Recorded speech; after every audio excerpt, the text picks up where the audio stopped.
Hi, today we are going to learn a poem after a bath. Bath म्हणजे अंघोळ आणि after म्हणजे नंतर, म्हणजे आंघोळीनंतर. हे आपण पोयम बघू. एन्जॉय दिस पोयम. ह्या पोयमची मज्जा घ्या छानपैकी.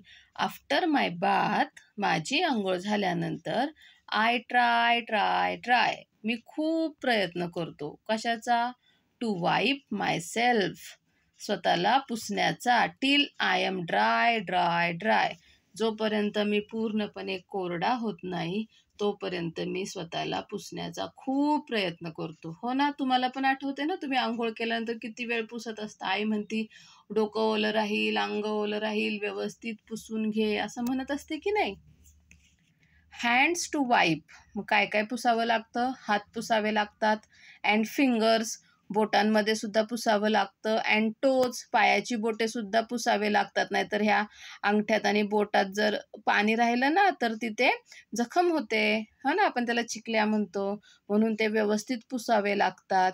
अँड टू वेट लेग्स, आणि दोन असे ओले, वेट म्हणजे ओले पाय सुद्धा पुसावे लागतात.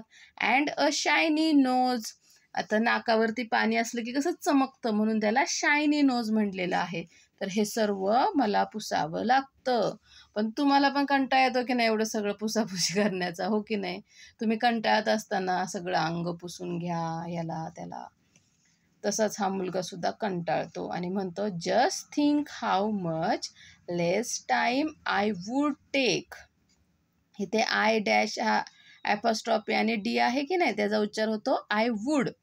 हां, पण जर विचार करा की जर if I were a dog, जर मी कुत्रा असतो तर मला ड्राय व्हायला किती कमी वेळ लागला असता. लेस टाईम म्हणजे खूप कमी वेळ लागला असता.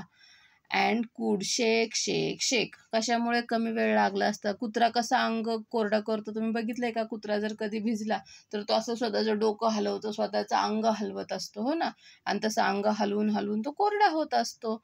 मग हा मुलगा म्हणतो, जर मी असा कुत्रा असतो तर मी माझं अंग हलवलं असतं आणि मी लगेचच खूपच कमी वेळामध्ये ड्राय झालो असतो, कोरडा झालो असतो. आणि या पोयमचे पोएट आहेत एलिन फिशर. समजली पोयम? बाय.